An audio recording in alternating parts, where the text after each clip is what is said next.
nos sucede cada lunes, cuando establecemos el vínculo con uno de nuestros columnistas, el politólogo, docente e investigador de las Facultades Sociales de la Universidad Nacional de San Juan, Sergio Guzmán, a quien le damos la bienvenida en este día lunes. Hola Sergio, ¿cómo te va? Buen día. Hola Daniel, ¿qué tal? Buen día. ¿Cómo está usted? ¿Me escucha? Bien, sí, perfectamente, el gusto de saludarte. Bueno. Y hoy, a propuesta de Sergio, un tema que es, mirá, enorme, y que da para... Este sí que es la Biblia del calefón. Acá sí que tenés griete, que tenés algunos que dicen, qué bueno, y otros que te dicen, estamos al horno. Y es la demografía, ¿no? La cantidad de gente, que estamos parados arriba de este planeta, cómo estamos distribuidos, cuáles son los costos y las oportunidades de ser cada vez más, Sergio. Así es, ¿qué significa, no? En este planeta que, como vos lo señalas, habitamos todos, que es el único que tenemos, y del cual esta especie, nosotros, la humana, este bicho tan particular, tan raro, que tiene la capacidad de autodestruirse y demás, ¿qué uso está haciendo de eso? Vos sabés que el 15 de noviembre último, hace muy poquito, de hecho previo a iniciar el Mundial, si lo recuerdas, la población mundial alcanzó 8.000 millones de personas, en lo que significó todo un hito en el desarrollo de la historia humana, y esto ha traído una serie de análisis, de predicciones, de vistas a futuro que han establecido distintos cientistas sociales, distintos especialistas, en donde fundamentalmente desde la ONU, en donde existe allí el Departamento de Asuntos Económicos y Sociales. ¿Qué es el Departamento de Asuntos Económicos y Sociales? Es una sección, es un organismo que depende de Naciones Unidas, en el cual dentro de sí existe la división población. La división población, que está compuesta por un grupo de científicos sociales, estadistas de distintos países del mundo, y que traen consigo, que llevan consigo un profundo estudio en el cual establecen que hacia el año 2050 la población va a llegar de este planeta a los 10.000 millones de personas. Opa. Para entonces, un cuarto de la población mundial, ese gráfico que nos acompaña, que han puesto los chicos, es muy bueno, porque ahí tenemos algunas series de datos muy interesantes, muy interesantes. ¿Qué es lo que sucede? Decíamos, hacia el año 2050 la población mundial va a alcanzar, se estima, 9.700, va a llegar a los 10.000 millones de personas, 2.000 más de los que tenemos en este momento, porque decimos, hoy día el mundo lo componen más de 8.000 millones de personas. De 8.000 millones de personas están distribuidos en todo el planeta. ¿Qué es lo que sucede? Y acá viene una palabra clave, el tema de la distribución, en todo sentido. El planeta, por cuestiones naturales, no soporta tal crecimiento acelerado que se ha dado fundamentalmente de la especie humana en los últimos 150 años. Ha pasado casi de 1.500 millones a, como te digo, en las próximas décadas, en las próximas 2 décadas, casi a los 10.000 millones de habitantes. Es un crecimiento sumamente acelerado que se ha dado en un lapso muy escaso de tiempo, en un lapso muy corto de tiempo de la historia. De acuerdo a este departamento, te decía, la especie humana dentro de todas las especies ha generado un crecimiento muy acelerado. Mira, Daniel, los seres humanos, nosotros mismos, hemos establecido una definición para referirnos a lo que significan las plagas. Una palabra fuerte, ¿sí? Si uno ve y estudia, acude al diccionario, a los libros de ciencias sociales, a Google, simplemente a Internet, y bucea un poco qué es la plaga, te dice que es una especie, es un ser vivo que daña de manera muy sensible, es decir, de manera muy marcada, a otro ser vivo. Aquí te va sonando. que tiene la particularidad de multiplicarse rápidamente. ¿A qué te suena? Y que a su vez las plagas dañan de una manera muy sensible, también muy marcada, el medio entorno en el cual habita. Esta es una definición dada por nuestra especie, ¿sí? Somos nosotros los humanos. De hecho, nos encuadra bastante, si lo pensás. Somos una especie que se multiplica rápidamente, que provoca profundos daños a otros seres vivos y que, como si esto fuera poco, también dañamos nuestro propio medio ambiente. Vos dirás, ¿esto qué tiene que ver con la política internacional y demás? Toda esta cuestión de crecimiento demográfico tiene muchísimo que ver. ¿Por qué?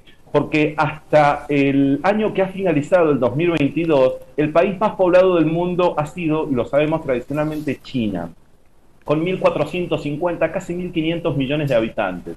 Resulta que ya lo ha alcanzado y lo ha superado, porque en este 2023 ya se estima que lo vaya a superar, ya lo ha alcanzado.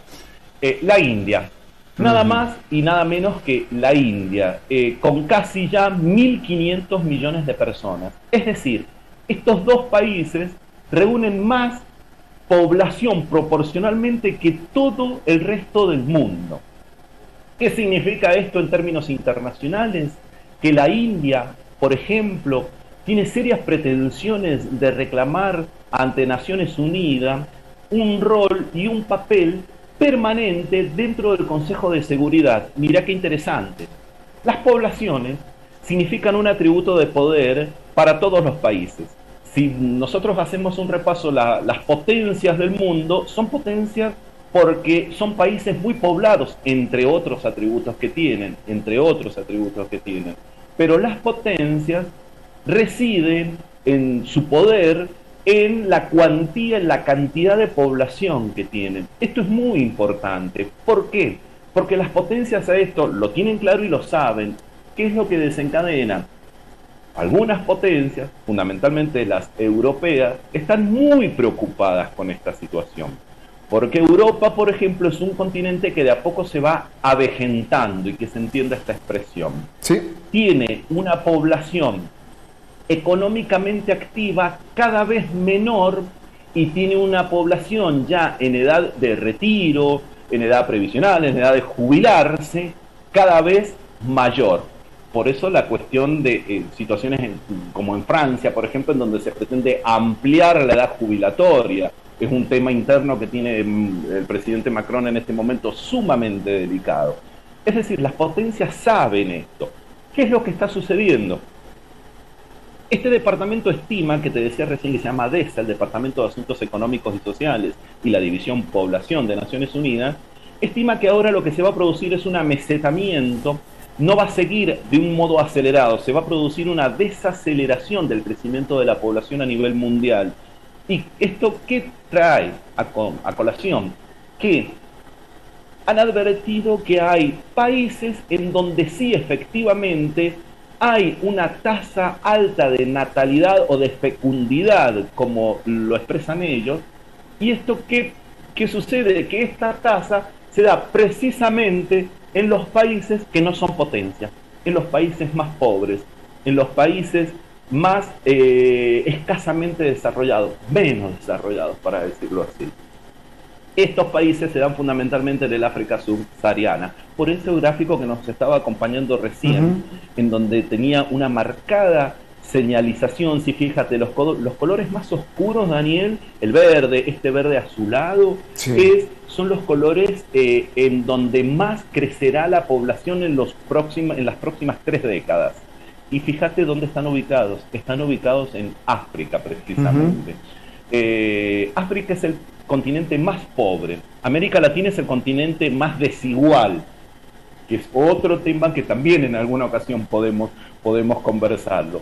Pero las potencias están sumamente preocupadas por esta situación y están estableciendo algunas políticas muy contradictorias, muy confusas, porque es un fenómeno nuevo que se está estudiando en este momento, que es, el hecho de que cómo van a hacer para poder continuar con una tasa de natalidad relativamente estable que les permita continuar siendo con su situación de potencia, ¿verdad? Que les permita seguir siendo una potencia. Para lo cual aquí entran muchos factores.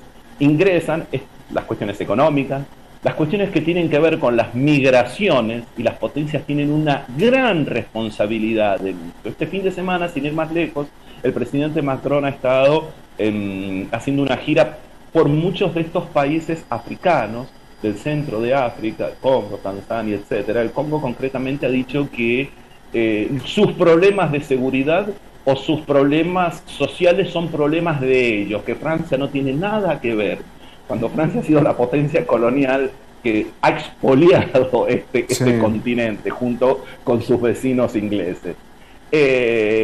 Pero ahora se encuentran ante una grave situación, que es cómo resolver esta cuestión de la natalidad, y una de las salidas que han planteado es que algunos países van a recibir algunas corrientes migratorias en tanto y en cuanto sean personas capacitadas, personas que sumen a la comunidad, personas que puedan llegar a incorporarse de una manera económicamente activa. Es decir, volvemos nuevamente a medir a las personas en términos de pérdida o de ganancia, cuando las personas somos mucho más complejas que una cuestión de que si funciona de manera productiva o no funciona de manera productiva. Un ser humano es mucho más que eso. Y Europa también corre con la situación de que hay algunos países en donde la situación es muy disímil. Por ejemplo, en Europa del Este, un país como Rumania o Hungría, el salario mínimo es de 450, 445, 450 euros. En Alemania es de 1.600. Claro. ¿Sí? Francia, ahora están en una seria discusión también, porque tienen entre 800 y 1.000 euros mensuales, sus ingresos básicos. Entonces, esta situación lleva a que las corrientes migratorias se dirijan hacia algunos países que tienen que resolver algunas situaciones, y otros países quedan con una población económicamente activa mermada. Esta es la situación de la distribución demográfica de las poblaciones y de la población mundial en todo el planeta. Argentina, el caso nuestro, es un país receptor de corrientes migratorias, pero nuestro país, y con esto te concluyo, Daniel, para no robarte más tiempo, es un país, como en alguna ocasión lo hemos mencionado, alarmantemente escasamente poblado. Sí.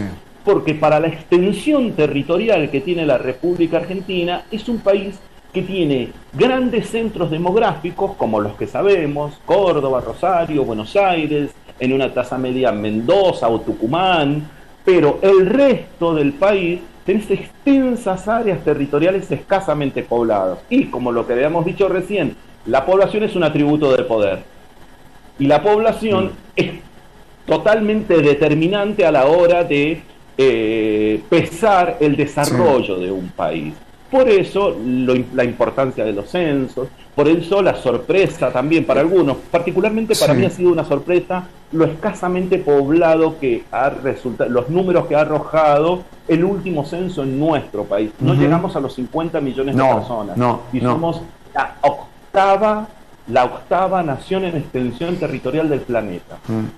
Y también es llamativo, Sergio, desde un punto de vista político y de este análisis que venís proponiendo, que todavía haya sectores tan reactivos a la recepción de corrientes migratorias, que haya sectores que plantean casi que hay gente que está sobrando, que hay gente que pide, aunque parezca una locura, pero que está pidiendo control de natalidad, ¿no? Y uno ve que alegremente se difunden estos discursos en redes sociales, donde, bueno, vale todo, pero que van de bruces con esta otra realidad fáctica, tangible y medible.